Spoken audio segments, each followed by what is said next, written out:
know is that first, you've got to get mad. You've got to say, I'm a human being. God damn it. My life has value.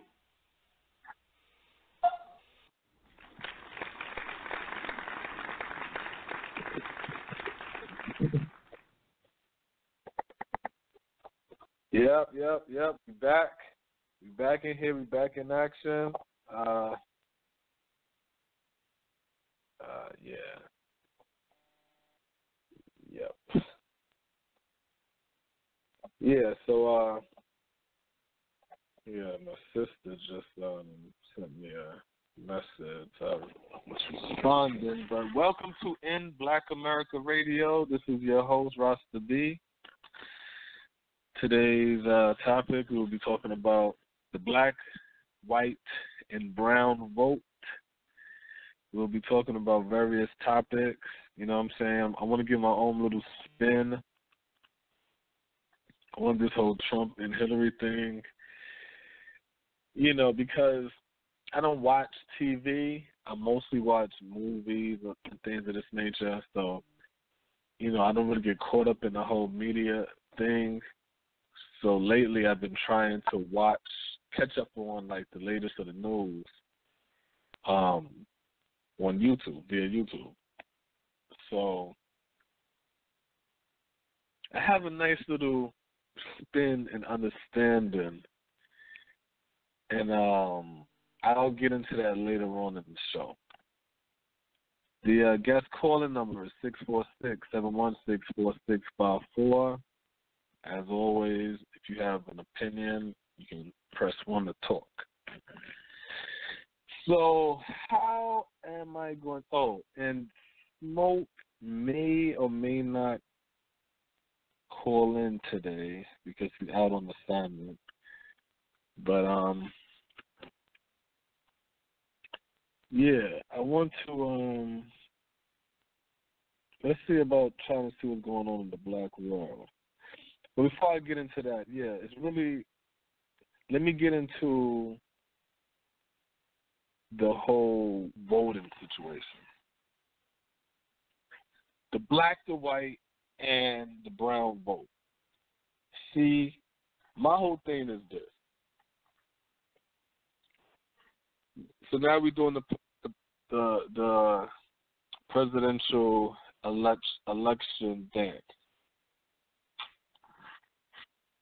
What's going on is everybody's vying for a group to be the base for a voting block. The strongest voting blocks is going to be the black and the brown, and the Republicans and the Democrats know that. This is what I said. The white vote, for you white people out there, and you can call in if you disagree. Call in number 646-716-4654. The white vote, what's going on right now, this election is to see how strong the white vote is. The reason why I want Trump to win as a black man is because I feel like a Trump win will keep black people focused on buy black, support black, let's get a black business, let's build our black economy. We'll still have that drive to build ourselves up because we'll feel like everybody's against us, whether it be so or not. I feel like a Hillary win would quell that, and we would end up going back to what we used to be. You're probably going to end up seeing sisters permanent hair again. You know what I'm saying? Like, I just feel like we're gonna go back. Now, on another aspect of it, when it comes to the white vote, right now you have the Latino voting bloc. That's why it's the importance of amnesty. That's the real reason for amnesty.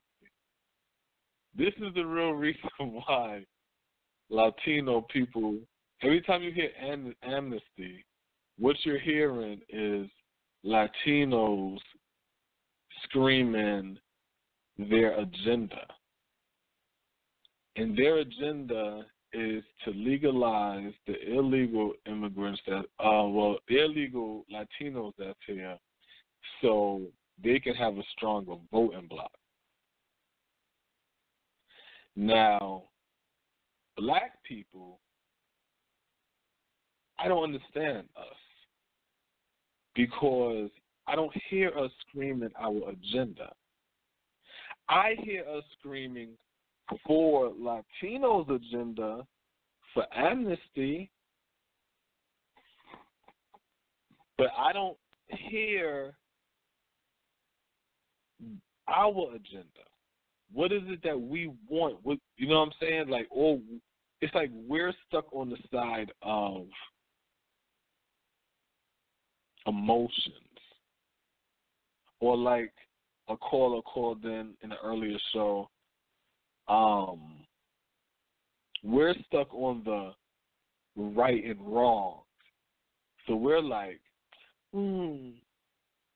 Donald Trump, he said these things and he disrespected Muslims and he's saying this about building a wall and he's not a nice guy. That guy say horrible things.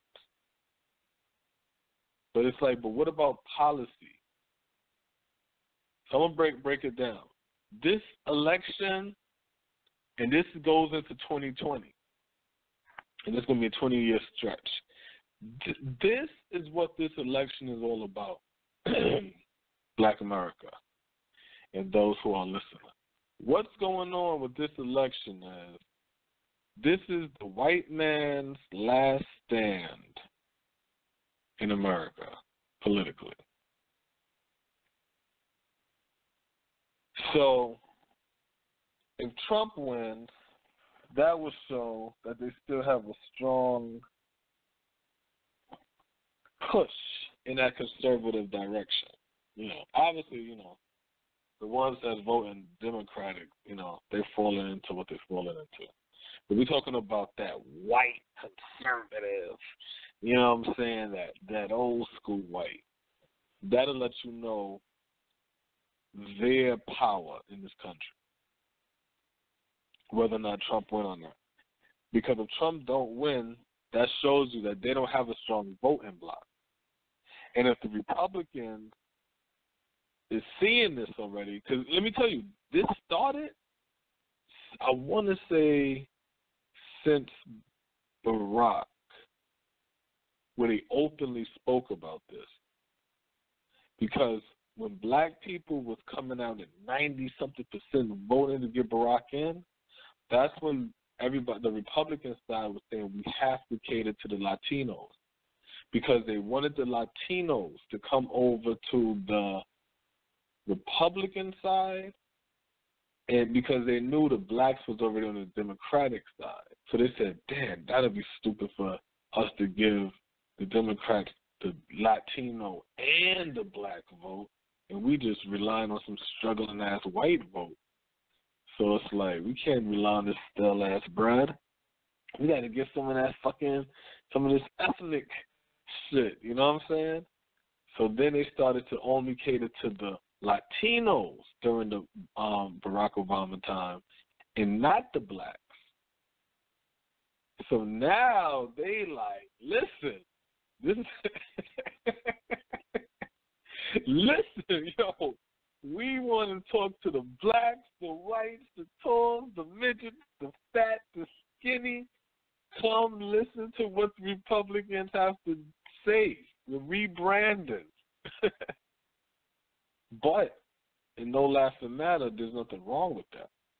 Because also what that's saying is, it's like, okay, I got the perfect analogy. So there's a saying, what's the saying? How it goes? I'd rather deal with the devil I know than the devil I don't know. And I always thought that was a stupid saying. Because my attitude is, if you deal with the devil you know, the devil that you know, then you can't change. You see what I'm saying? Because if you buck at that devil, the devil going to laugh and say, just calm down. You know you're not going to do nothing. Just sit down. I know what you want.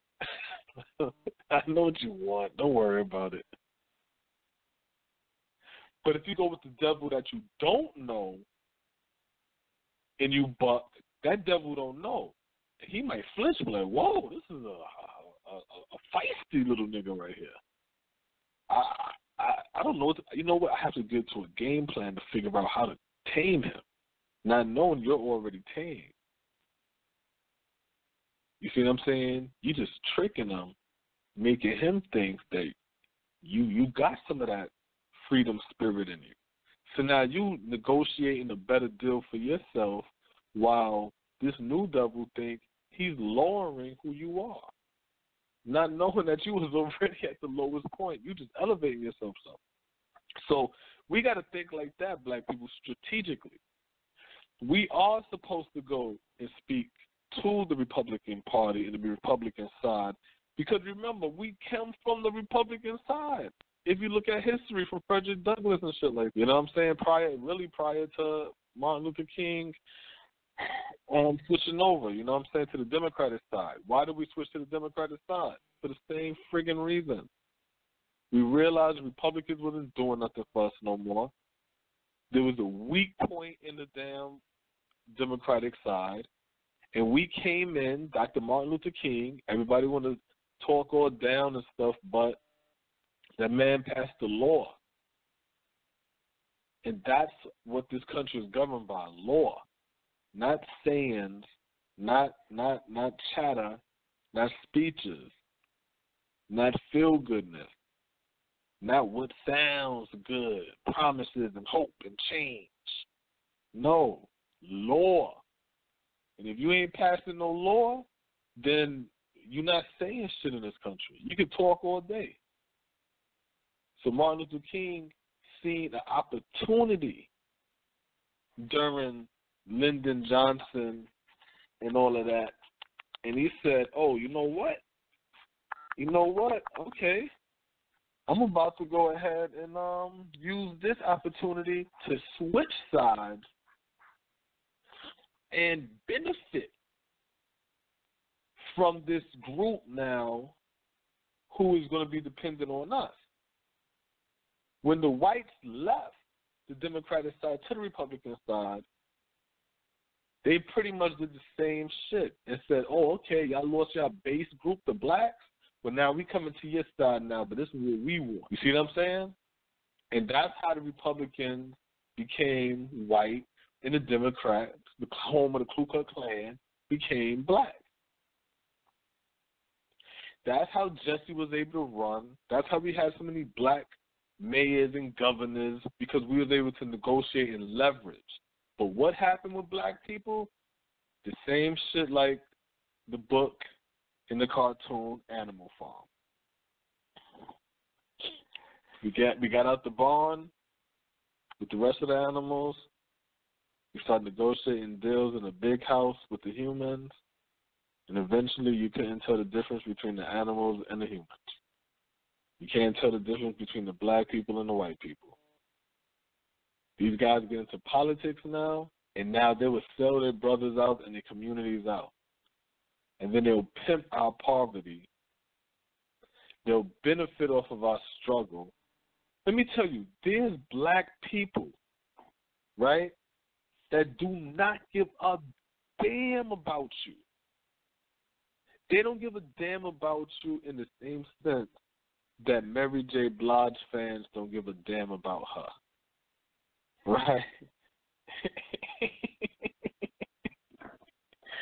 Right?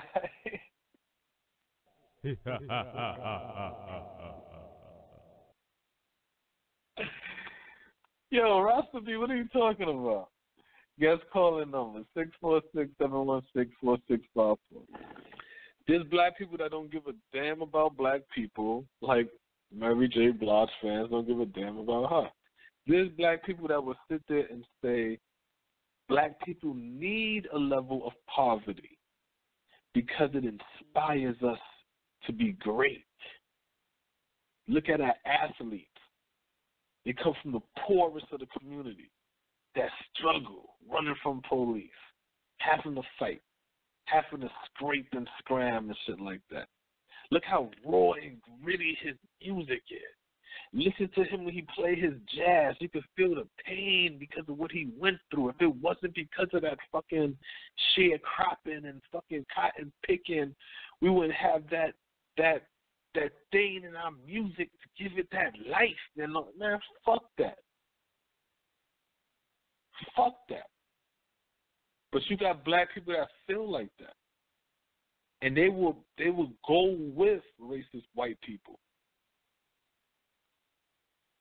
to destroy black people. And then they turn around and point fingers at white people and say, see what the white man did? Look how that white man did the mass incarceration for Bill Clinton. But you know what I always say to myself? Give me the names of all the black goddamn Congress people that signed that law too. Because if you complaining about that shit now and you knew you signed that shit back then, I don't want to hear nothing. Straight up. I don't want to hear nothing. Because that's the game that's played. Hey, man, I got to get reelected, man. You mind if I blame you? You know I got to rile the niggas up. I got to make them feel like I'm one of them. Yeah, go ahead, Charles. Go ahead, Charles Rango. Just make sure you sign this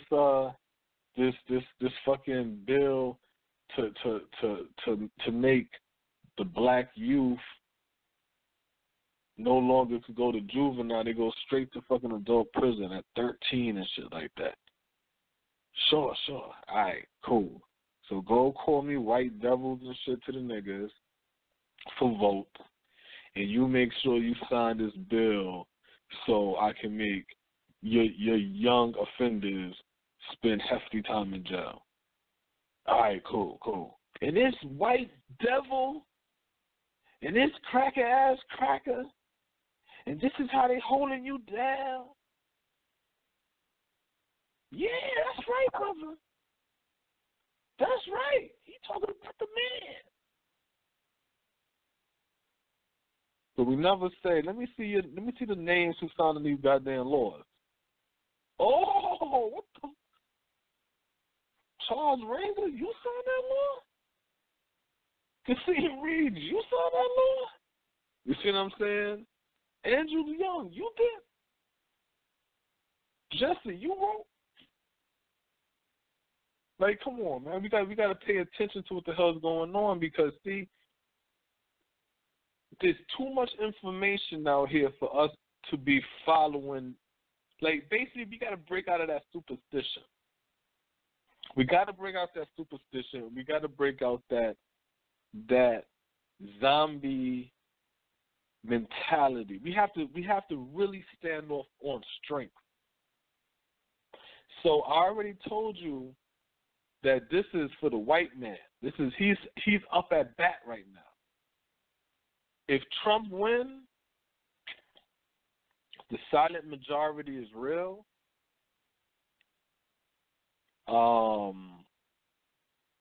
That white conservative shit, white supremacist shit, white nationalist, and all that other bullshit you want to call it, that shit is real. That white shit is popping still, basically.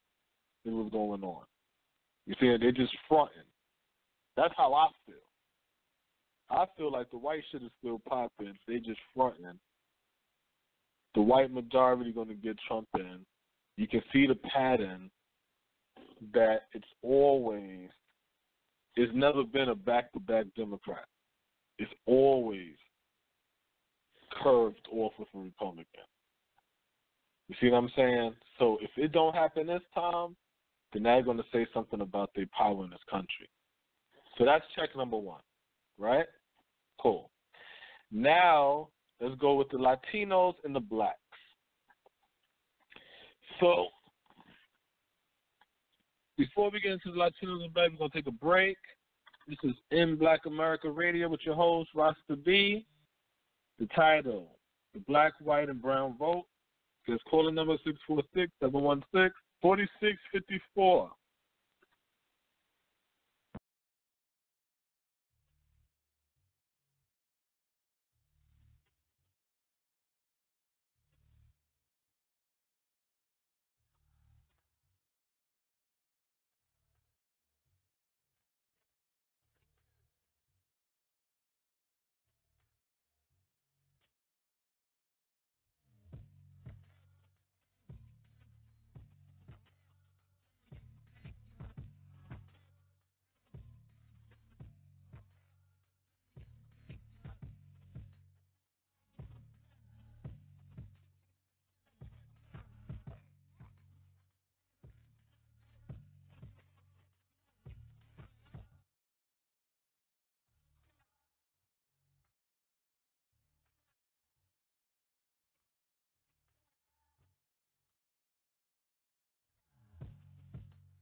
Yeah, we back up in here. We back in here. It's in Black America Radio with your host Rasta B. The title is The Black, White, and Brown Vote. So earlier I was speaking on the white vote. In a little recap on that, I was saying that basically this is like the white man's last stand. This is his hoorah. This is his his last shot at conservatism, white supremacy. You know what I'm saying? That whole white shit, the whiteness. You know what I'm saying? Like, that's his shit. You know what I'm saying? Like, his stand for his race. You know what I'm saying? If Trump wins, which is what I predict, and I've been predicting that from the beginning, then that shows that they still have control of the country. Him losing shows they don't have control of the country, and it's the done after that. So their whole brand, they have to rebrand them whole selves. They have to change that. They can't even rely. They can't rely on it. They have no base. That white shit is dead, pretty much. So that's their fight. That's why this is a very important election for white people. So if you white out there and you didn't know that, then that you need to really now for the black and the brown.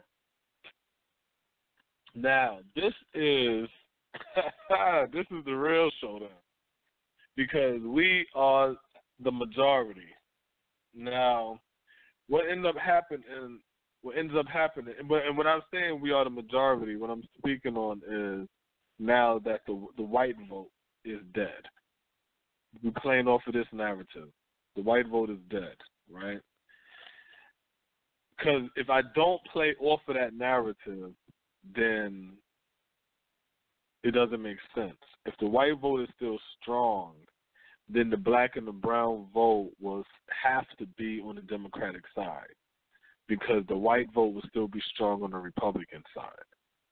It's a game, people. It's a game. It's a game of numbers. Now, if the white people side is declining, which we all know, now we're going to have black and brown, right? Now, black and brown is not going to be on the Democratic side. Black or brown is going to be on the Democratic side, and black or brown is going to be on the Republican side. And what the Republicans is pushing towards is to make the Latinos into the Republican side. Because there's a lot of Latinos that are Republican. Shout out to Florida. You know what I'm saying? There's a lot of Latinos that's Republican. So the whole thing with the Latinos is, it's like, yo, we want to be on your side, but y'all, listen, everything y'all for right now is against us. So we can't really rock with y'all like that. We'll try to infiltrate. We'll work within y'all. But once y'all get y'all shit together, then we'll come on y'all side. But right now, we got to fight against your shit until y'all change our policy. That's what the Latinos are doing.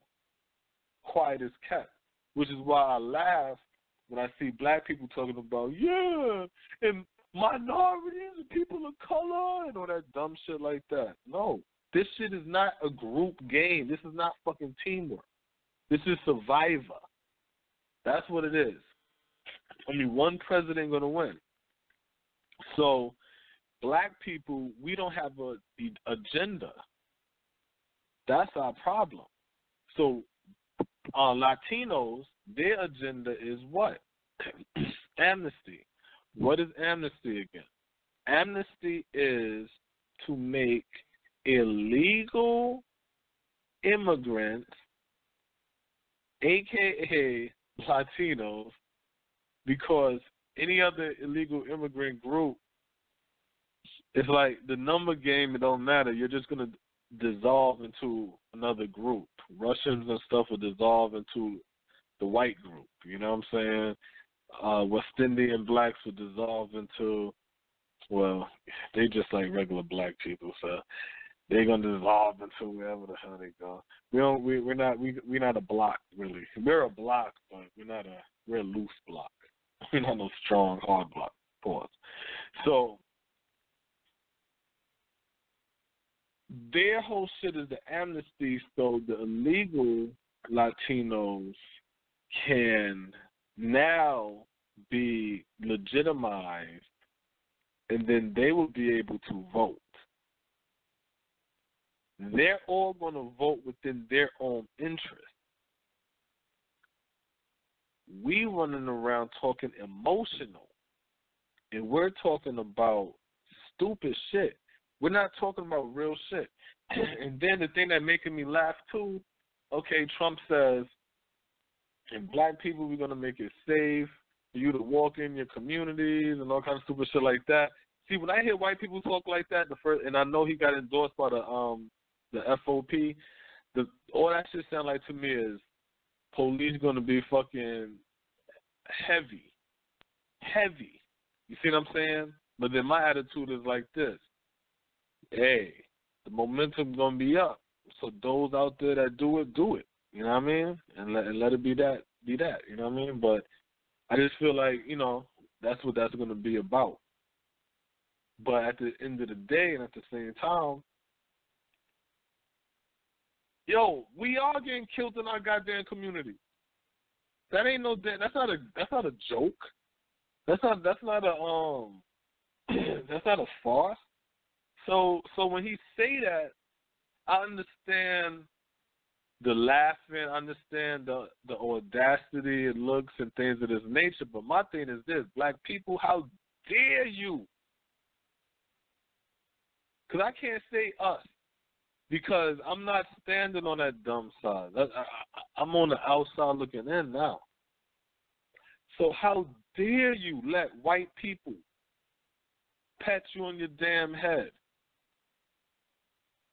and then tell you about your community and your life experience because of fucking stats? That sounds crazy as hell to me. I'm listening to these people. Now, I understand TV does not reflect the people, because a lot of the guys you see on television is light in the ass. You know what I'm saying? They don't represent black men and black masculinity. You know what I'm saying? They represent the funny man shit. I call them the high talking people, the people that like to talk with high voices. You know what I'm saying? The guys that like to talk with high voices. So they the ones that like to talk and try to represent us on TV. So I don't, you know. So that's not a reflection really on us. But it's like when I do speak to black people in the street, when I'm chilling with my people and shit, and we just chilling out, you know, we talking. It's like we just regurgitate what somebody said on TV. And I'm like, my nigga, like when I'm chilling in the hood, I'm watching my back. I'm not chilling loosey-goosey, you know what I'm saying? Things like that. I'm making sure I'm not slipping. You know what I'm saying? Like, come on, man. Let's not play games. Let's not play games. And then they talk about the unemployment.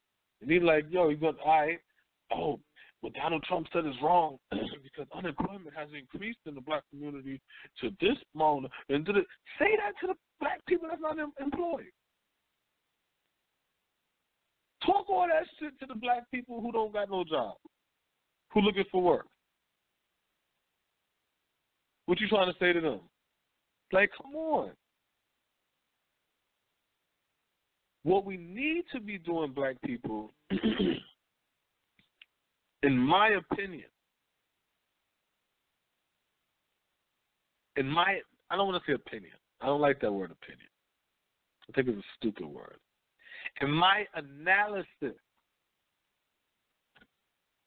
of the situation, we need to be trying to enact laws and repeal laws enact laws that benefit us and repeal laws that don't benefit us, that harm us.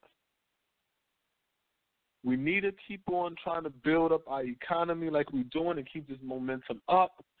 If Hillary Clinton wins, I just feel like the momentum will be dead.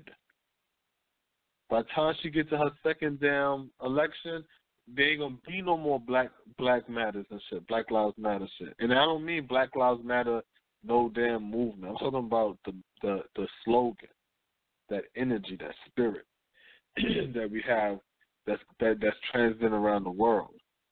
You know what I'm saying? So I feel like what black people need to be doing is going to the Republicans and pitching to them and saying, listen, if you want our vote, is what we want. And this is what we want. And we don't want heavy policing in our community. You know what I'm saying? We don't want that. Get that shit up out there. We wanted laws passed that if a cop kill us or some shit like that, and that cop got fucking 7 reprimands against him or some shit like that, like, come on. These cops out here gunning us the fuck down, they're not cops that's, no. These is cops that have that probably done left different polices for bad policing. Have all kind of merits against them. And then they murder somebody and then got to cover that up. But he's clearly a bad cop by record. So it's like, that's how we should be talking. This is the shit that kills me. Oh, now Donald Trump want to talk about the black people, but he don't got nobody black around him. He not even in the black town when he talking about it, and who gives a shit? Are you serious? When you work, are you aware that you don't get paid? Are you aware that when you work, your money goes to your bank? Your employer pays your bank? He doesn't pay you? Are you aware of that? Do that bother you? Do you think about that? It's like, you mean to tell me because this dude is talking amongst friggin' white people, maybe that's shocking because you fed into the notion that America is utopia, that it never was and never will be. America is a capitalistic society. Capitalism, dog eat dog. You're looking for something that ain't never gonna be here. This country is built off of oppression. Deal with it. The only thing you can do in this country is protect yourself. How you protect yourself? Ownership. Oh, but you can't own nothing here. The banks still own it. Well, it's better than renting. It's better than renting. When you have your own business and you have employees and you generate, that's how you make it in America. Hustle, not handout. Hustle. And black people, we got so much hustle. We got so much hustle. Listen, we dream ideas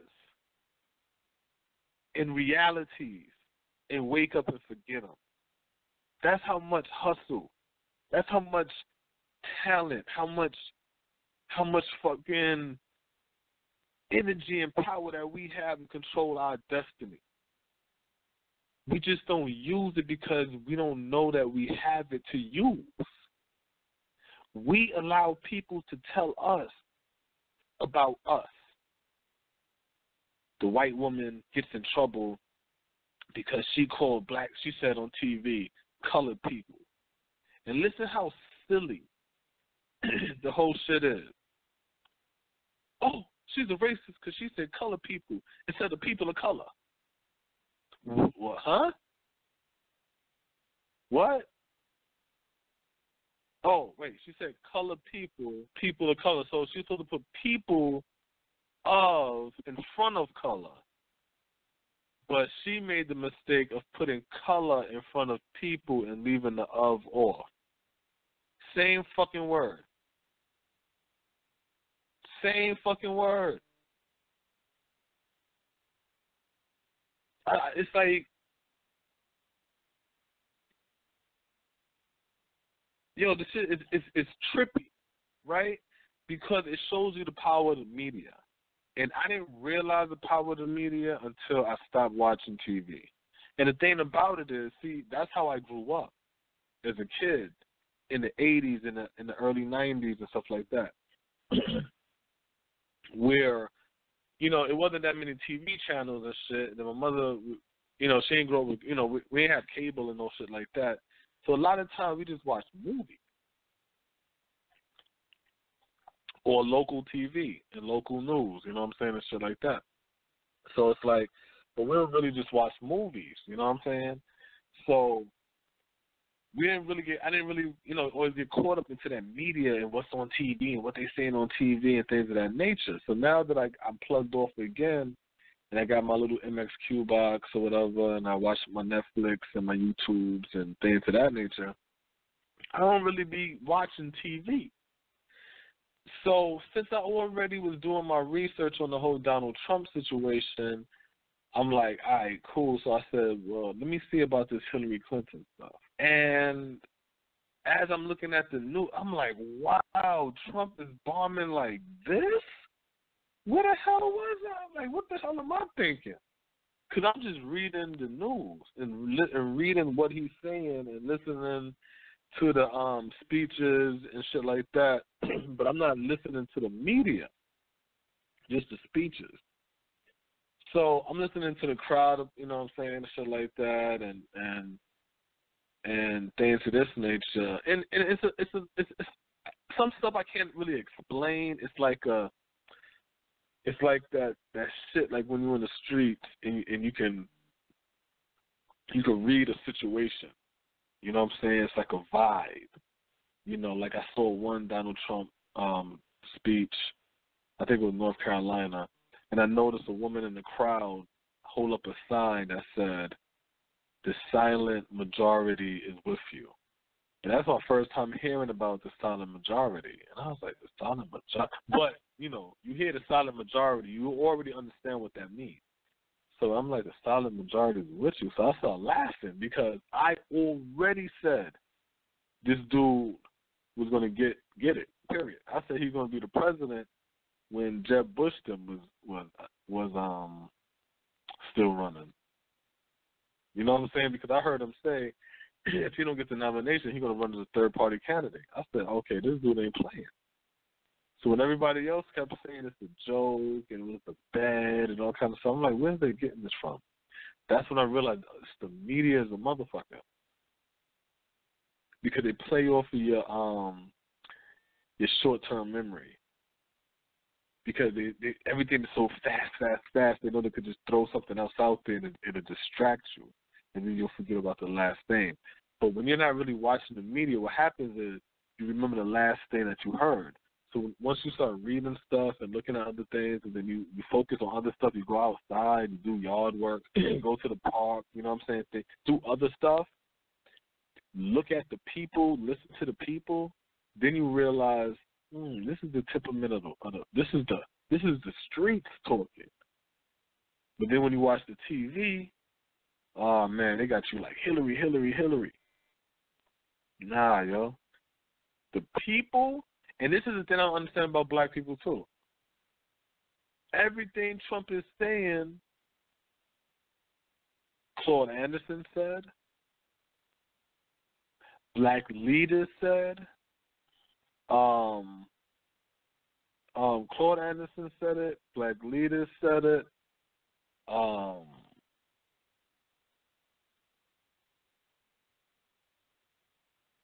I can't think of something else. I was about to say something a third thing. It might come back to me again. But Claude Anderson had said the whole thing about the illegal immigrants coming into the country and how that undermines black people and how the Democrats are doing that for this whole. But the same thing that Donald Trump is saying. If you listen to Claude Anderson's speeches, any of his lectures, he said the same exact thing. The same exact thing. And he also say it's about to be over. More recently, it's too late. And we coming into 2020. This is why now I told you why it's important for the white people. This is their last hurrah to show their strength, whether they're strong or not. I told you why it'd be important for the Latinos. They need that amnesty so they can so their illegals can be legitimized and can be a voting bloc and have some pull and string inside this goddamn country. And then you got black people. Now, black people, this is important because we're coming to the 2020. That'll complete another 20 years, 2020. If you don't know my 20-year theory, my 20-year theory goes like this. I was looking at a TED Talk at work, and they was talking about generational stuff or whatever, something about generations. They said a generation is every 20 years. So the guy said every 20 years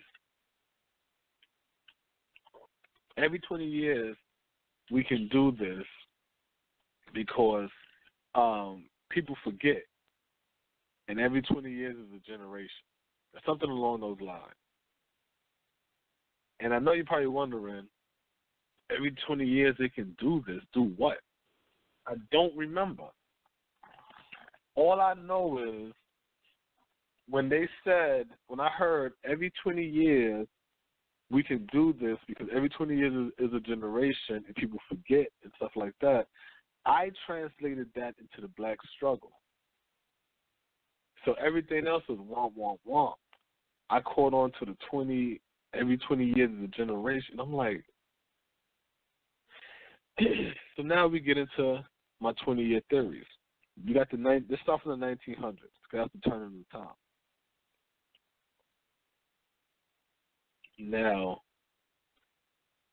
from the 1901 to 1921,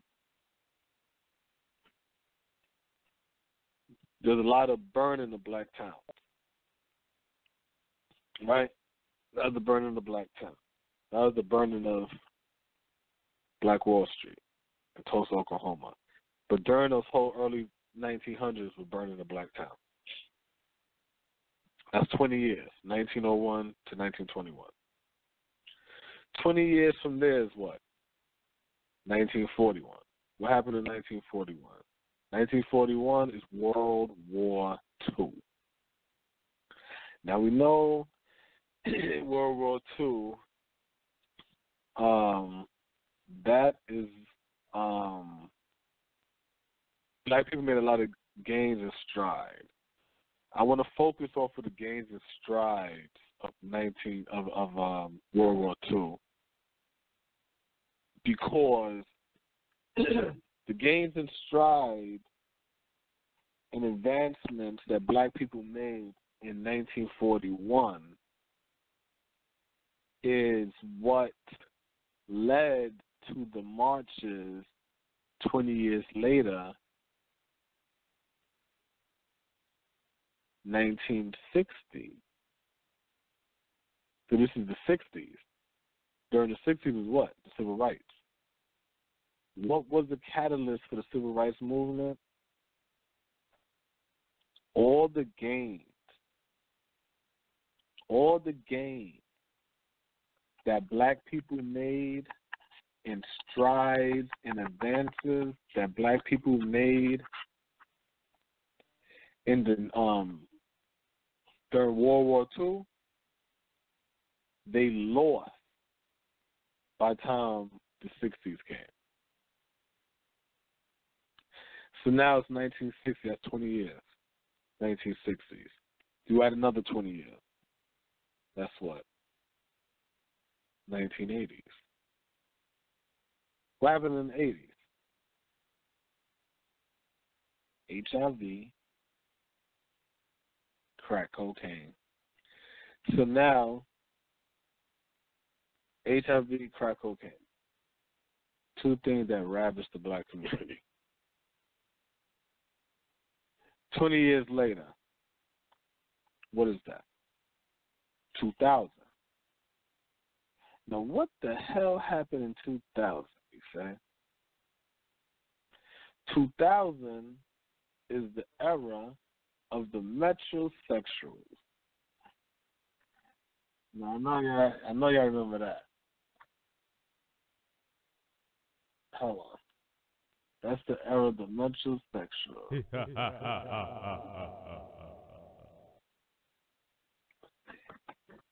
That's when niggas started rocking all that pink shit. That's when they started carving their eyes. That's when they start pooching their mouth. That's when you start finding all these fucking down low niggas and all this other weirdo shit going on in the black community. That was 2000.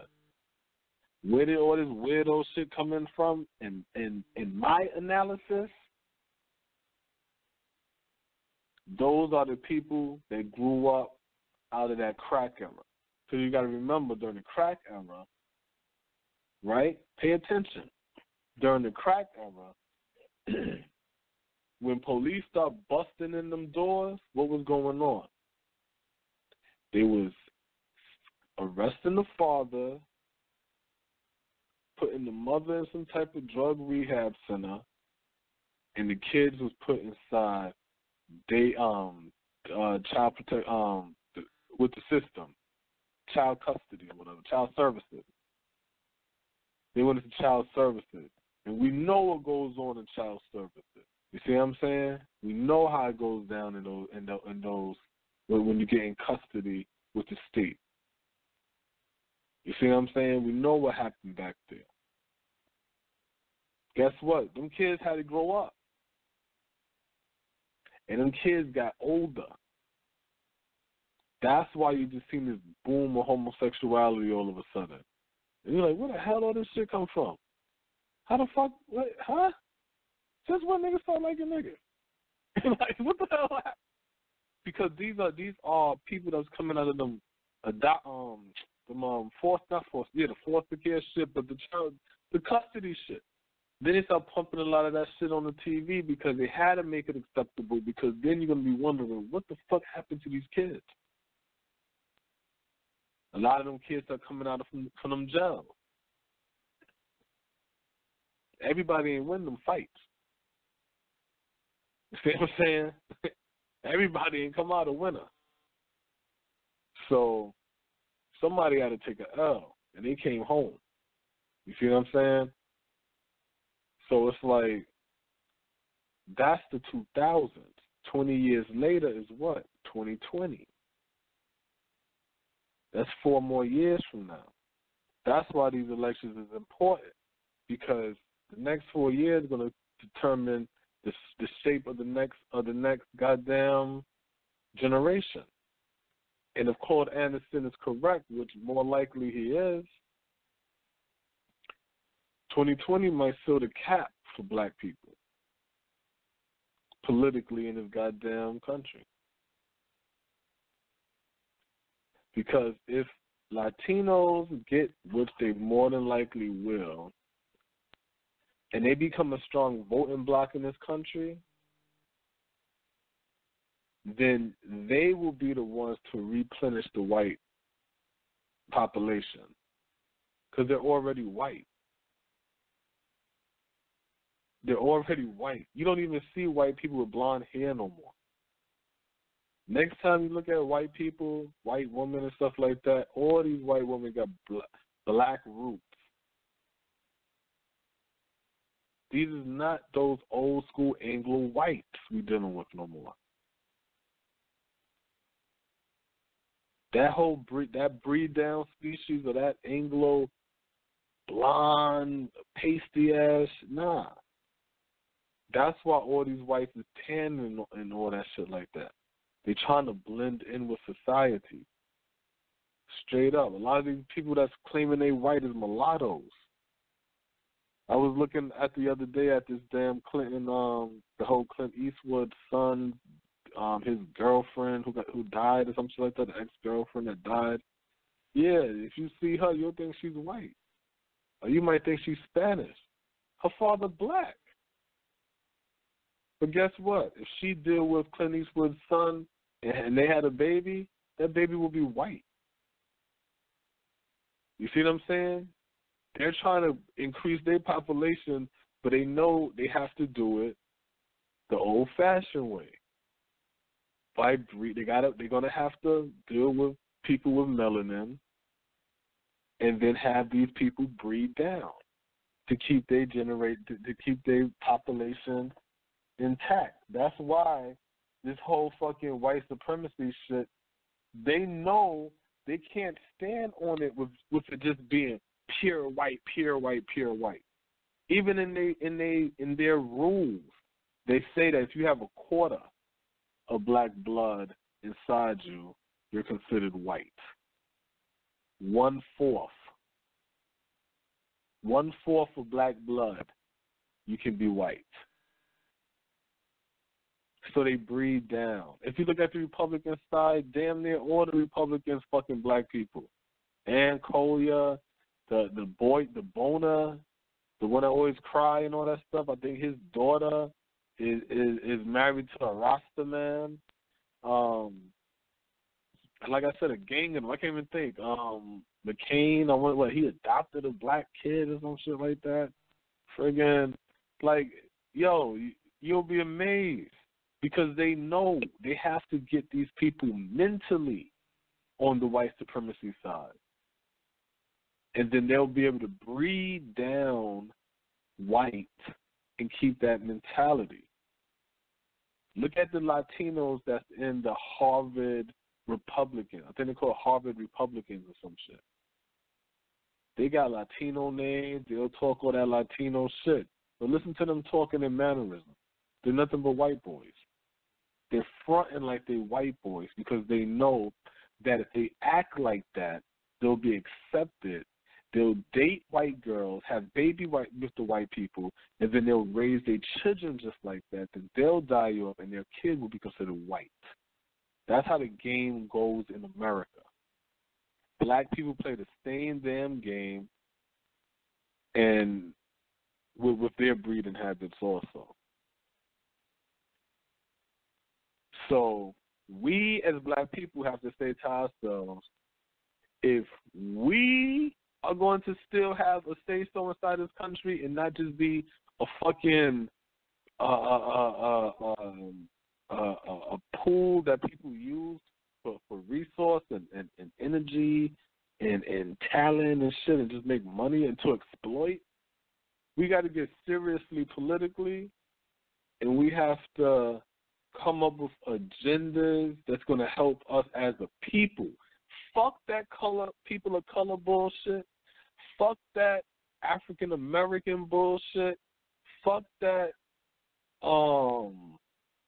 minority bullshit. We're black Americans, and we need to start to work as black Americans within this country to better ourselves as a group. The African American shit is stupid. That shit don't even make sense. We're black Americans. We're in America. We're black people. We have political power.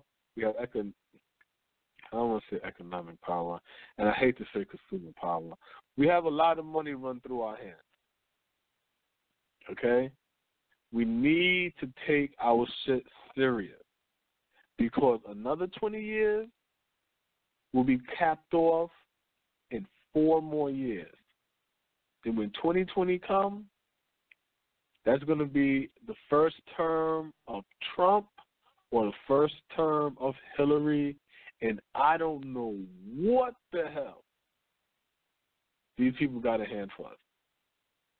Whether it's Hillary and her cruddy ass, or Trump and his, we don't know what the hell you want to do ass. So, black people, what we need to do is figure out what the hell it is that we want to do, because we cannot be these people source of resource anymore. We can't be a fucking something to be riled up when the Democrats need energy, or a pool of people to persecute and punish when the Republicans want to be tough on crime. We have to take this shit serious. Take it serious. Be proud to be black Americans. Be proud of our accomplishments and the stride and the sacrifice that we made. Be proud of the goddamn positions that we do have, and then let's work together. When I say, well, let's work together, I don't mean that utopia shit where it's like, oh, we all think the same and we all do this, we all do that. No. We all work together, meaning we all thinking collectively the same. How we vote, what we do, you know what, we'll figure that shit out. But collectively, let's do it like this. Let's vote locally, first and foremost. You out there in Chicago, vote locally. You out there in Mississippi, vote locally. You out there in Detroit, vote locally. Atlanta, vote locally.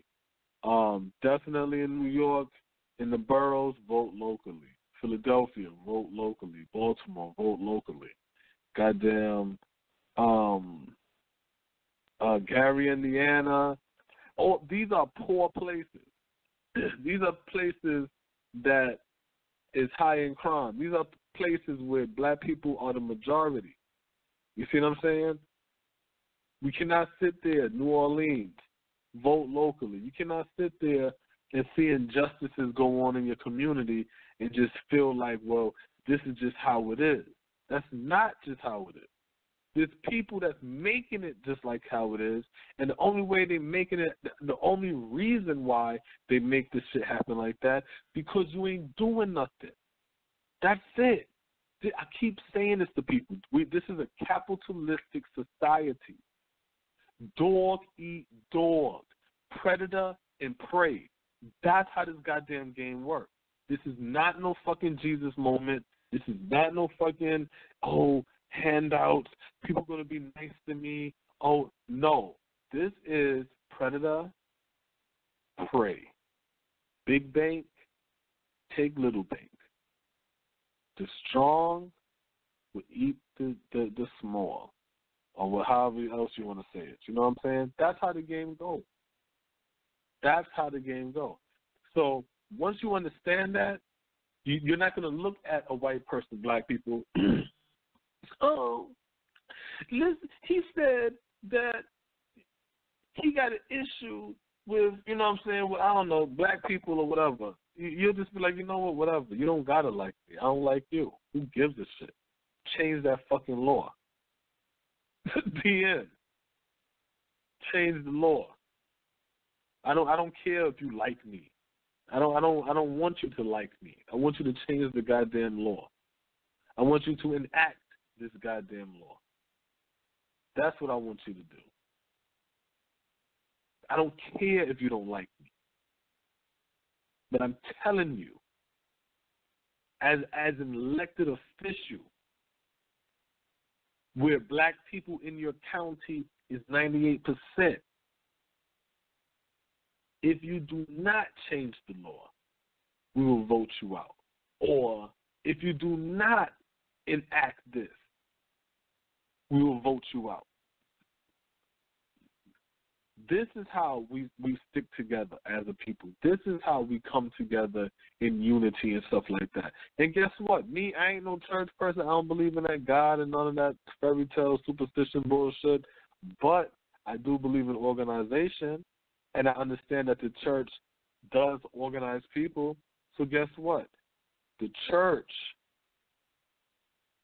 how about you get off of the good and bad bandwagon also and get into the legal and illegal bandwagon and start to really motivate and mobilize your followers into really understanding politics. We got to get into the voting. I mean, not the voting. Excuse me. We got to get into the voting.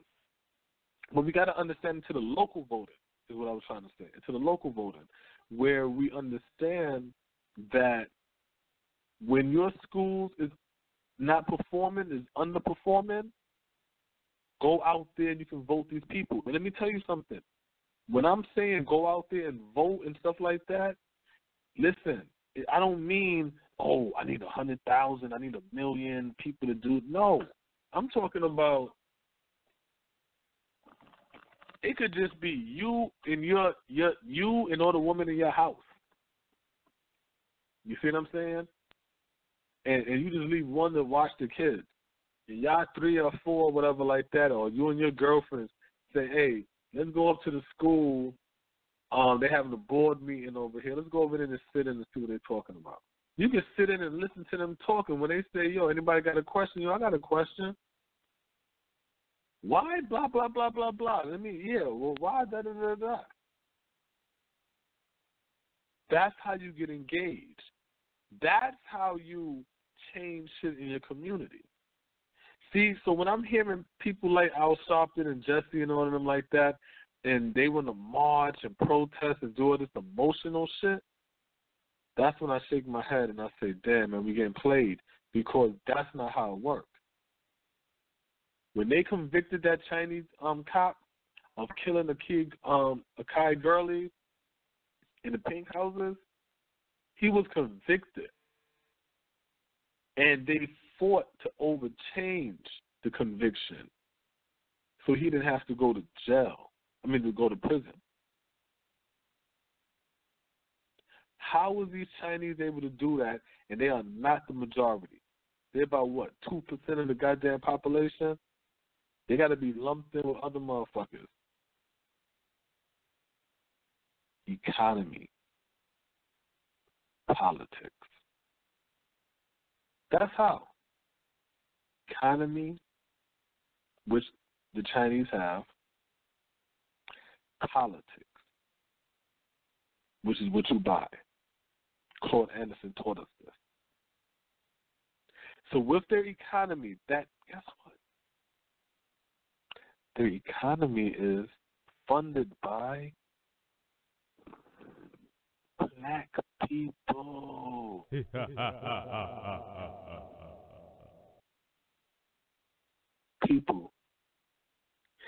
Black people.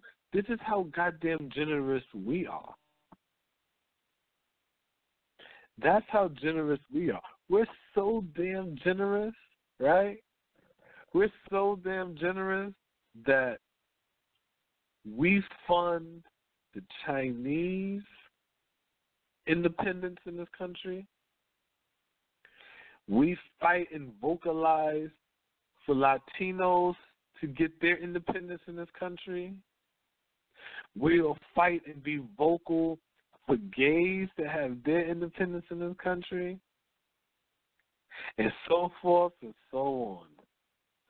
I hope all of this fighting and being vocal we do for these other groups, I really hope they turn around and put their hand down and pull us up. But again, this is America, a capitalistic society. Dog eat dog. Predator prey. I doubt it.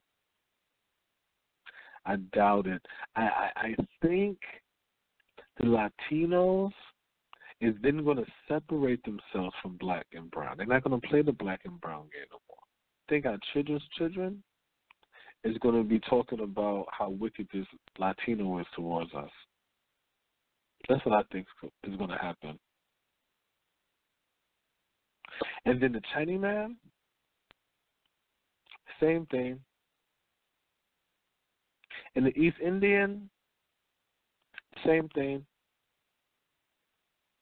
And when these guys is giving is shitting on us, you know what the white man gonna say?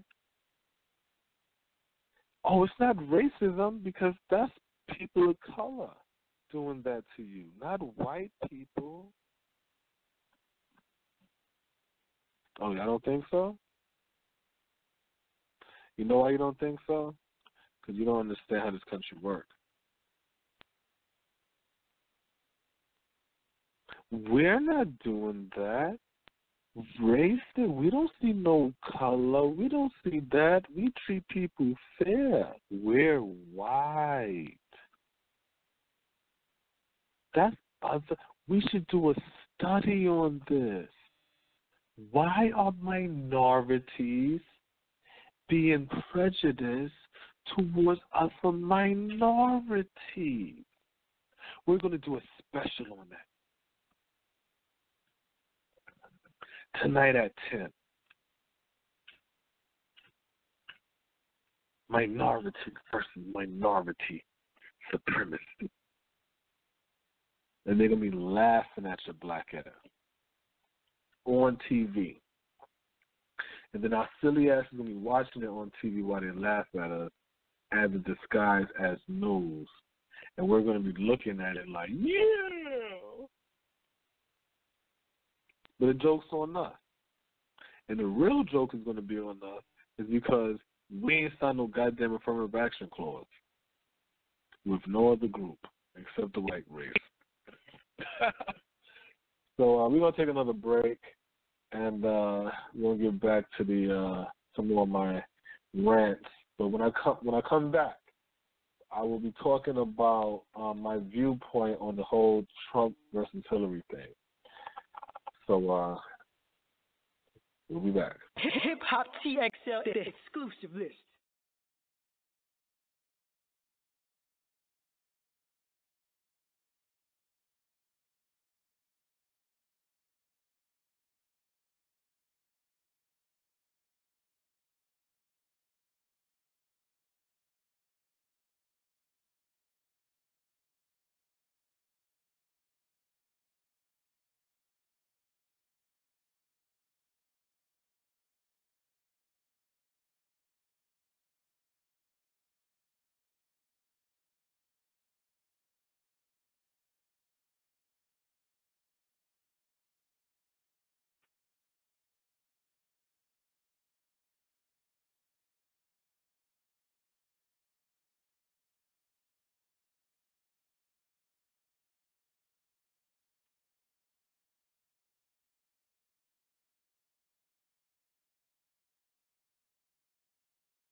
Ready, real.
Don't.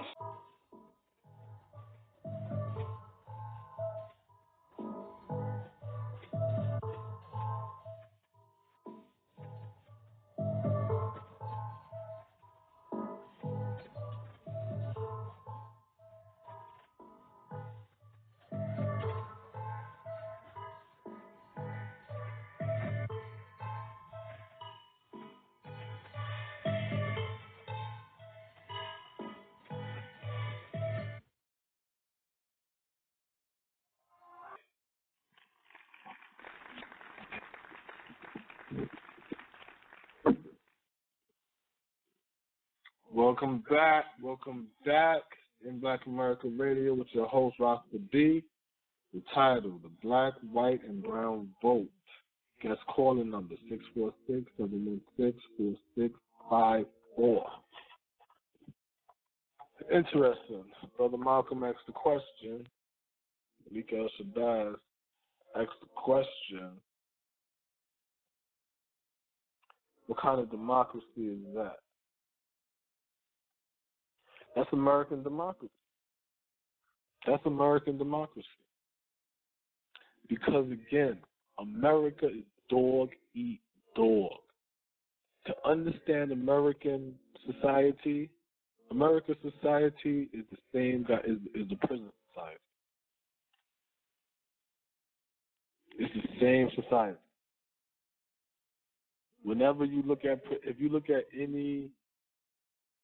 you've been to prison, you got family and shit in prison. If you goddamn watch prison movies, prison documentaries, just compare it. Compare your stories, compare your experience, compare your movies, compare your documentaries to everyday life. Everything about America, everything is set up the same way. The Army, our military, that's not dog eat dog. The fraternities, they don't pray with an E. Come on. When y'all hazing, come on. The corporate world, come on. What are we talking about? Salespeople, sales reps, music industry, television, entertainment, sports. When you're an inventor, a scientist, when you're a creator, people don't try to steal your shit. Like, this is what America is. Once you understand it, you understand how to move. I was listening to Clark Howard say that AT&T, I think it is, got caught where they was working with a scammer, pretty much, who this company would attach fake taxes or whatever onto your charges, onto your bill, and you would pay it, not knowing that it's not real. And AT&T allows it to happen because they get a cutback from that. Again, AT&T get a cutback from this company for putting illegal shit on your shit and charging you for it. They get a cutback. They get kickback. Now put that in the same sentence as in the streets. Somebody sell you a bird. You leave. His man go rob you. And then he come back and just break me off a little off that robbery. It's just, I mean, this is America. Once you understand that, black people, then maybe, just maybe, we'll then look at America the same way we look at the streets and look at our own community. Because we do that in our community. We don't trust each other as black people. We size each other up. We check each other. We say to each other, yo, you know what? You're trying to play me. I hear the tone in your voice. I'm peeping the way you're moving. That's how we act towards each other. But we don't do that to nobody else. We don't do that to this entity, to this country, to nothing. We got to change the way we do that. Because we don't do that, they keep playing the same game on us, and they play the same game on us every 20 years. Now, as I say that, I say this. Now, what's my different viewpoint on this Trump versus Hillary shit? I see it like this. All right, Trump's an asshole. We get that. We get Trump's an asshole. But that's emotional. Right or wrong? That's emotional. Hillary Clinton literally is doing illegal, is involved in illegal criminal shit. Okay? It's the same essence of saying you walk in the house, you see Hillary Clinton in your safe, putting money in her purse, and when you open up the door, Hillary turn around and say, Donald Trump downstairs cursing in front of your kids. And then you turn around like, Donald Trump, what the hell are you doing downstairs cursing? But she upstairs in your room, in your safe, taking money out, putting it in her purse. And she telling you about cursing? It's like every issue that I hear everybody have about Trump is emotional. That's all I hear is emotional rants from black people, Roland Martin and shit like that. Or the black people that's supposed to be anti-Trump and all kind of shit, taking that stance and viewpoint. I'm like, y'all not even giving good arguments. Everything is fucking emotional. Oh, something about some goddamn Muslims. Oh, something about some damn Mexicans. Oh, and all this extra stupid shit. Listen, this is politics. Politics always been like this. The only time politics ain't been like this was when Barack became president. That's when everybody wanted to play nice because everybody knew if we hit them with the race like we want to, then everybody's going to get mad and then we're going to lose the vote. So everybody said, you know what, we're not going to play no dirty politics. See, that's what y'all don't remember. Y'all got to go back and re-listen and re-educate yourself on how that shit went down. That way you can look back at it and see how the game was played.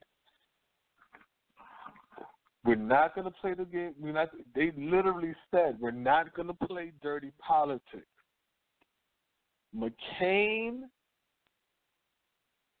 and Barack made a deal, if you remember, and said we both agreed we are not going to play dirty politics.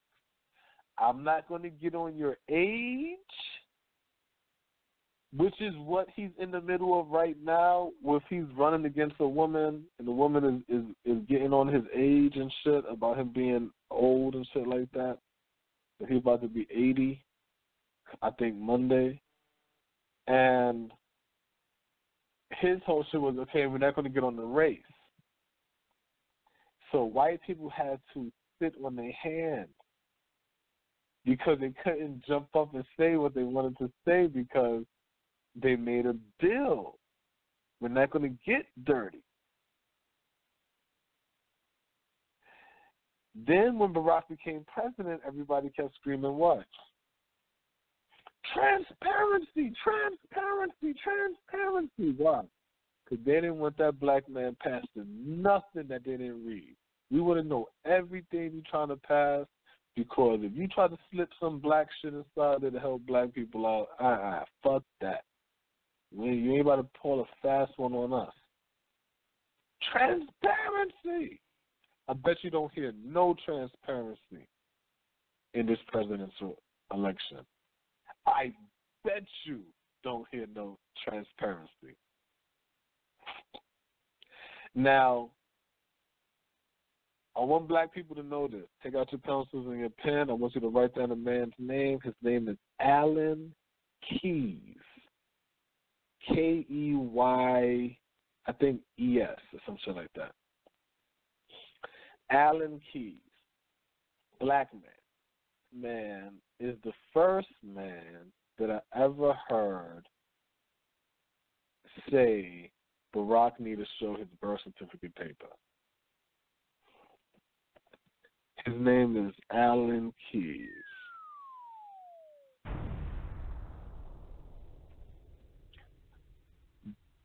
That's the first man I ever heard say that. It's Alan Keyes. So when they start talking about, and Donald Trump said something about the birth certificate and he started it and some shit. Actually a black man named Alan Keyes. He's a Republican. Okay? Dark-skinned black dude. That's the first time I ever heard about it. Because I was on a black website called letsgetfree.ning.com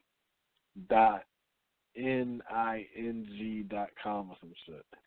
And this was like maybe it might have been 2008, 2007, 2008. And I remember when I first heard about the whole Barack shit, and it was like,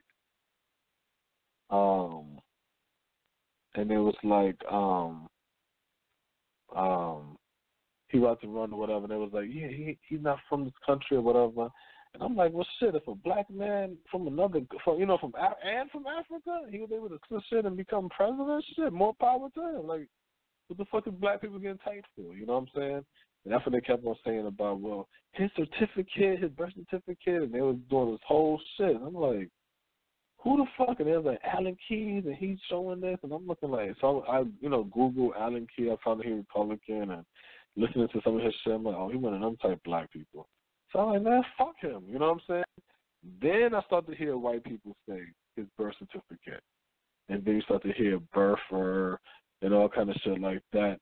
Then I started to hear these black people start to fall back from saying that. So the first time I ever heard that birther, that so-called birther shit, came from black people. Straight up. To this day, it trips me out. So that's what I mean. Like, we got to pay attention to really what's going on out here and stop letting information and shit like that and lead us and sway us and think we can't be like that. Because Hillary Clinton, this chick is cruddy. Do you know she's ducking the press? I done heard on 2 different occasions where she's making these short-ass phone conversations on the phone because she don't want to talk about those leaked emails and who had access and pay for this and pay for that and how did that foundation work. They don't want to talk about that. If they talk about that, then all this Donald Trump shit go away. So my whole thing is, and this is the viewpoint I got, is that Hillary is laying low, and she's allowing the spotlight to look at Donald Trump, because really what Donald Trump is doing now is campaigning. That's what he's doing. he's campaigning now for votes. That's really what he's doing. You know what I'm saying? He's campaigning for votes, and he's trying to get the momentum and appease to as many voters as possible. You know what I'm saying? Potential voters, i.e. black and Hispanics, who would go and lend their support towards him. You know what I'm saying? And there's nothing wrong with that. That's what you're supposed to do. But Hillary is falling back, saying, you know what?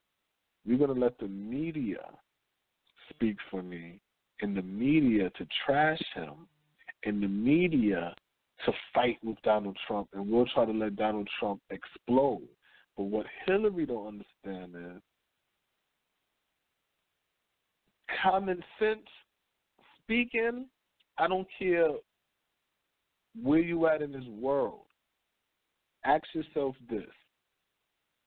Would you rather have a so-called racist or a bigot like Donald Trump to deal with, or a liar, a cruddy-ass liar who's doing back-end deals with motherfucking foreign countries and shit like that, and have a history of cruddy, scandalous-ass shit? You see what I'm saying? Like Hillary Clinton. So all it's going to take is one trip-up of Hillary to make Trump win. And that's what the Hillary camp knows. See, the media is so fucking powerful, it really got people looking at Donald Trump. And see, if you really listen to the Trump them side, they really saying, like, what the fuck are y'all talking about? Do you not see how much momentum we got behind us? And the media is feeding the people that sit home and watch TV. So they'll keep on saying, look, Trump is losing by this and Trump is losing by that and Hillary winning by this and Hillary winning by that. But if you listen closely, the reporters, Anderson Cooper, the Mika chick from the Morning Joe and all kind of shit like that, these motherfuckers is like, yo, why you not, these are legitimate questions about these emails. Hillary, why you not speaking? Why you not coming out to reporters? She's on the phone talking about, well, I'm speaking right now. They're like, nah, nigga, nah. We ain't talking on the phone. The fuck out of here. Yo, bring your funky ass down here and talk. We got some questions. Don't be hitting us with the bambada. Get out of here, man. Come speak to the people. You know what I'm saying? Don't bring your ass to another fucking, I'm on the phone. Fuck out of here. So that's how they hitting with the whole Hillary shit. You know what I'm saying? So the Trump situation, all they got to do is just keep on trying to fight for, you know what I'm saying, different viewpoints to try to rebrand. All they trying to do is rebrand the Republican Party to be more inclusive of all ethnic groups who share a certain mind frame. No abortion, no to homosexuality. I guess gods and guns. Because all of their values can be shared across the board, you know what I'm saying, by any race. But it's when you try to inject the racial hatred towards it is when you start a divide.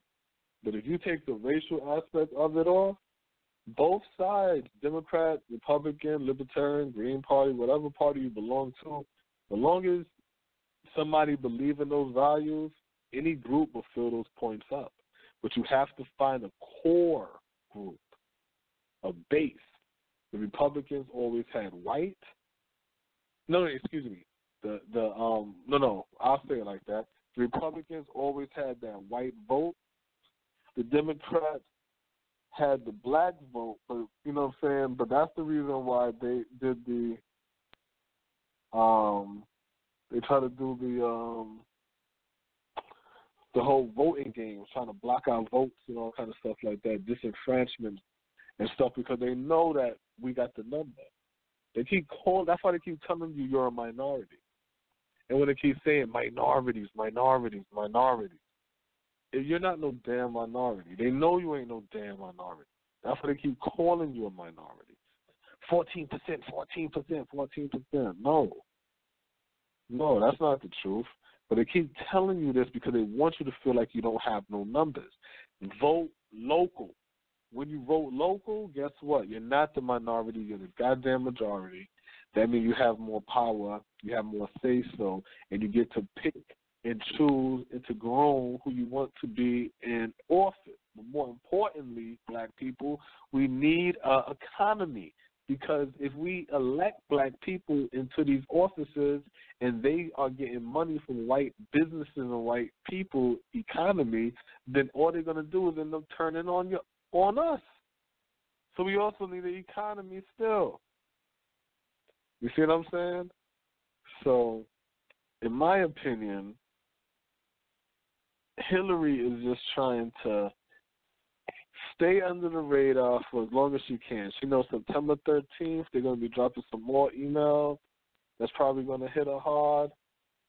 And Trump is on the momentum because, shit, all he got to do is just polish his goddamn message, try to carry himself presidential-like, and make sure the people is riled up and ready and enthusiastic and ready to come out and vote. Hillary, unfortunately with her, see, she can't come out and really rile the people up. She can, but she can't do it now. She really can't. She has to wait until a lot of this shit blow over. Like, do anybody notice that? I mean, maybe I'm seeing it different because I'm really not watching TV, so I'm checking it on YouTubes and clips, so maybe she had more of appearance than I'm seeing. But the energy that I'm getting is she's not really making appearances. Like, she's not out there. She's not really speaking out there. Like, every time I turn around, you see goddamn Trump everywhere. When you listen into the news, they're talking about Trump. When Trump is out there, they're talking about Trump. The whole Fox network is talking about Trump. Goddamn, when Hillary talks, she's talking about Trump. So it's like, damn, everybody's on Trump for what? What about this dude y'all really got an issue with? Because that's truly somebody that's not a politician. That's truly somebody that's not part of Wall Street. That's truly somebody that is shaking up and all kind of other bullshit rhetoric that people have been saying for years and years that we want, but now that we see one that we don't want to fuck with it. Like, come on. Come on, that's crazy. That's crazy. The Democrats. Oh, the Democrats been taking advantage of the black people vote for X amount of time. Listen to Trump. What is he going to do? No, that's the truth. Black people, take out a pencil and pen. Write down the Fannie Lou Hamer Coalition.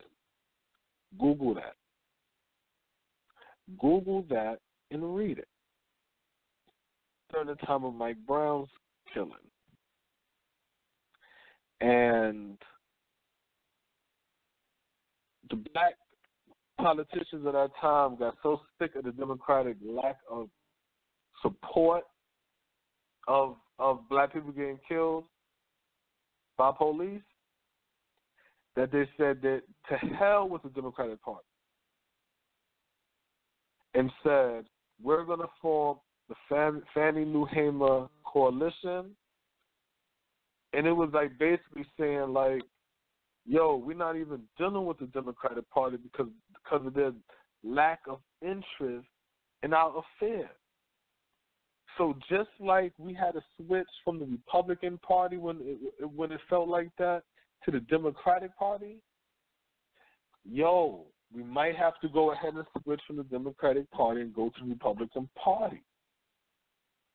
And even, I'm about to say, even if we wait until another 4 years, then it might be too late. Because that's a new generation. Another 4 years will make me 40. Will make my son 8 and 6. Meaning they both will be in school. Will make my cousin 324. All of his brothers up there. Yeah, this will be a whole new crop coming up. A whole new voting block, whole new voting memory. People, this is going to be crazy, man. And then we have to worry about, when it comes to this Trump and Hillary thing, too, is the stock market. Because you do know that this market is held up on bullshit. Oh, yeah. They've also been saying that for the last 8 years. If you had your money in there, you made a lot of bread. I know I did.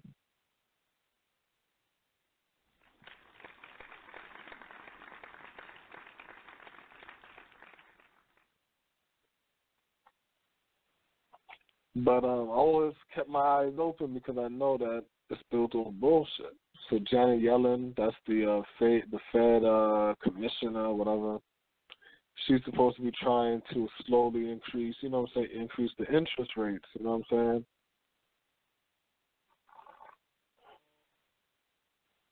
But the economy is fragile. That's what they say. They say the economy is fragile. So what the economy fragile means is this. The economy is fragile, or big business, big money is putting pressure saying, if you don't keep it low like this where we can flex this money and have low interest to pay it back on, then we're going to hold some money out and try to interrupt the market a little bit to see what happens. That's what that is, a little threat. But she's going to have to do it soon or eventually. So my advice to black people is hold money to the side and just let that shit collect. Open you up an E-Trade account, SkyTrade, and, shit like that. Just keep looking. I can't think of no other ones, but just keep, shit like that, and put money on the sideline. And just study the market. Coming to election time, it's only a couple more months. So what you do is use this time to study the market, and then start looking at certain stocks and try to remember around what price they are. If the market dropped for Trump, that's good. Trust me. Because it's all about buying low and selling high. So if it drops, you're buying it low. You sell it when it on a rise up. With a Hillary win, it's probably going to rise up, and then they're going to be playing that interest game again. But the whole thing is, with a Hillary win will also come a bubble. So you got to watch out for that. You don't want to get caught up in that bubble. So that's how it goes. That's how the whole game goes. It's predator and prey. The strong prey on the weak. The weak is the voter. The strong is the business people, the lobbyists, the money. Right now, the strong is looking like Hillary, but that's not the true story. That's not the true story.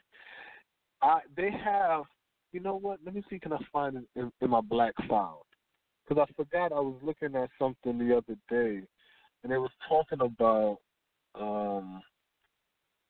the polls and how the polls isn't really even credible, and how the TVs use it as drama on television. Yeah, I can't find it. I must have just read it somewhere. But, yeah, they were just saying how the polls, they just use the polls as drama. Just something for you to when you're watching TV and it's like, and look at what Trump is saying, and you look at the support, and you're like, oh, man, I hope he don't really win. And you look at TV, and it's like, Hillary Clinton is up 50 points, you know what I'm saying? And it's like, good, you know what I'm saying? Nobody trying to listen to his stupid ass and all kind of stupid shit just to keep people, you know what I'm saying, to deal with the temper.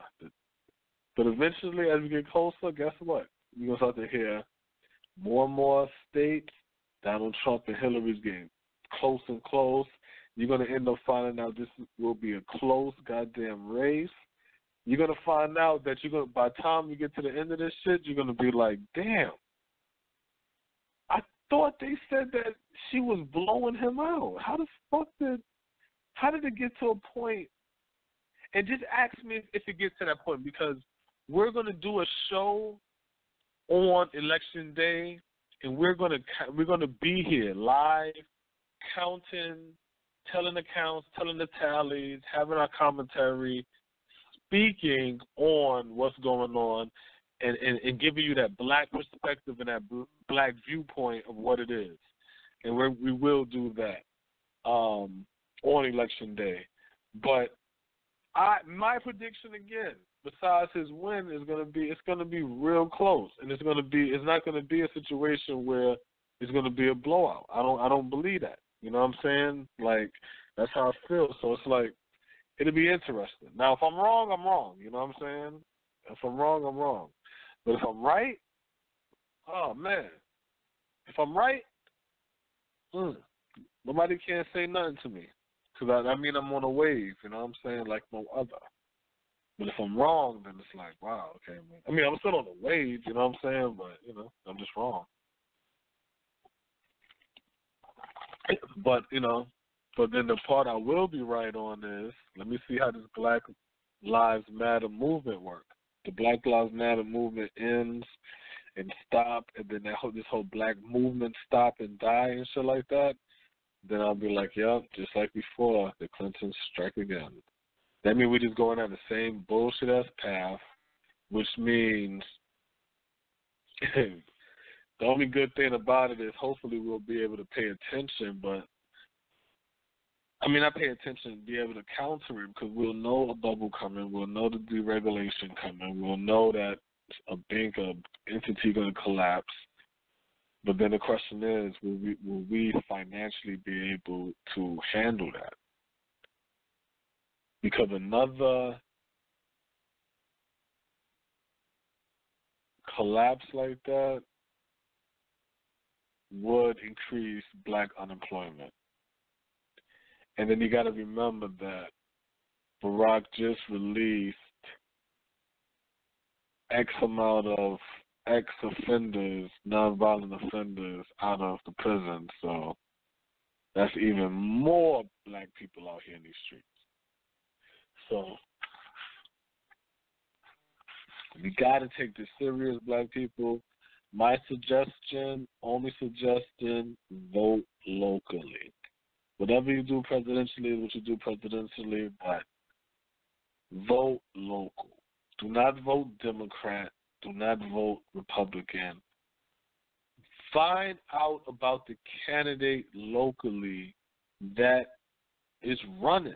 If you have a Democrat, and I heard Roland Martin say this, if you have a Democrat who's been in your district for X amount of years and you still got the same potholes and the same bad education and all kind of shit like that in your community, and then you hear a Republican come in and they planning on changing, repairing the roads and reforming the schools and all kind of shit like that, you would be a fool to still pick that Democrat. You need to pick that Republican. Because I didn't work with this stupid-ass Democrat, and this shit is still fucked up. So now let's get this Republican in. Okay, look, the roads and the schools got better. Great. That's what the fuck we need.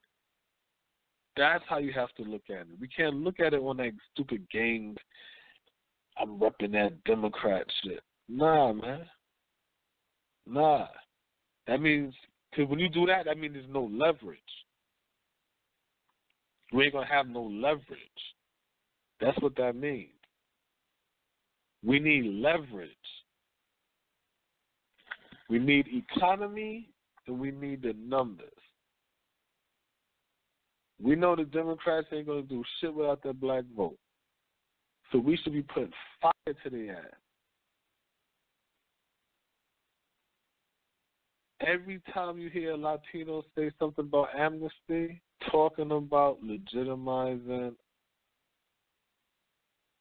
all of the illegals, so they can have a voting block.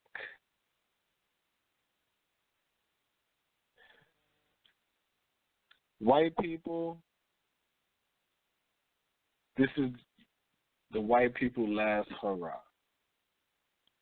Trump wins, like I predict, that will show white people's supremacy in this country. It's still strong. The silent majority strikes again. If Trump loses and Hillary wins, it doesn't mean that white people don't have a fight in the race. It just shows that the influence is falling. Black people with no agenda and running around champion for everybody except yourself. If you, we, us, do not take this political game seriously, these other so-called minority groups and other so-called people of color will be our masters. They will be the buffer between us and white people, and then white people is going to look at us and say, we're not treating you bad. That's another minority. So that's not racist, right? We're not doing it.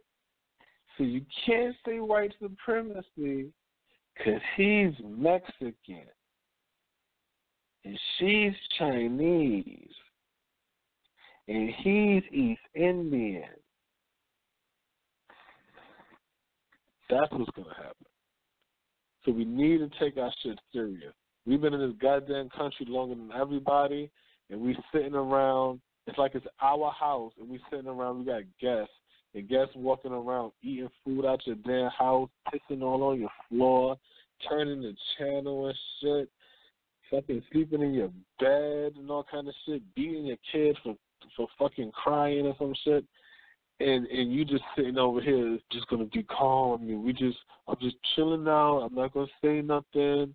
You know, I'm up for everybody to have fun and enjoy themselves. No. This is your house. Stand the fuck up and say something before you won't be able to. So that's the closing down for the black, white, and brown vote. For the closing down of my viewpoint of the Trump and Hillary thing is when the subject is the devil you know versus the devil that you don't know, the devil that you know being Hillary and the devil that you don't know being Trump, always deal with the devil that you don't know because you got an upper hand because y'all don't know each other. It's just like a woman who gets beat by her man. So this woman is with her man, the man beats her up, right? They always fight and come back, fight and come back, fight and come back. So now she got another dude she just seen. So her girlfriend like, so you going to give the other dude a chance? So she's like, well, I don't know because I don't know him. I know, you know, this dude here, you know what I'm saying, who kicks my ass. I know him, though, even though we fight all the time, but I know him. We got history. We've been together for mad long. But this new dude here, I don't know him like that, so I don't know what to expect. So I'm too scared, and I don't know, should I trust it? So no, that's crazy talk. When you deal with the dude that you don't know, if he yell at you, you could say, hold on, nigga, I don't play that. Somebody yell at me, I'm out. That means you abusive. And then he going to look at you like, oh, shit, damn, my bad. You know what I'm saying? But you could leave. Where when your dude that you used to kicking your ass, and he yell at you and you like, oh, no, I don't play that. You like, shit, fuck out of here if I punch you in the face. Because he know you full of shit because y'all know each other. That's how the Clintons are. They know we full of shit. he might as well fucking damn try the Trump shit and see what the fuck this shit roll. At the very least, we still want to keep our black power, pro-black shit, because we're going to feel like everybody against us. But shit, man, until then, we're going to do a Saturday show. More than likely, I might do a Saturday show. We're doing a lot of behind-the-scenes stuff, which is why the show's been spot on, spot off lately. We're going to try to pick it up again, but we're going to really set it up again for the election time. But until then, you know what I'm saying? You know where we at in Black America Radio with your host, Rasta B, the co-host, Smoke. He's on break right now, but shit, peace. I'm in the street. All I know is that first, you've got to get mad. You've got to say, I'm a human being. God damn it. My life has value.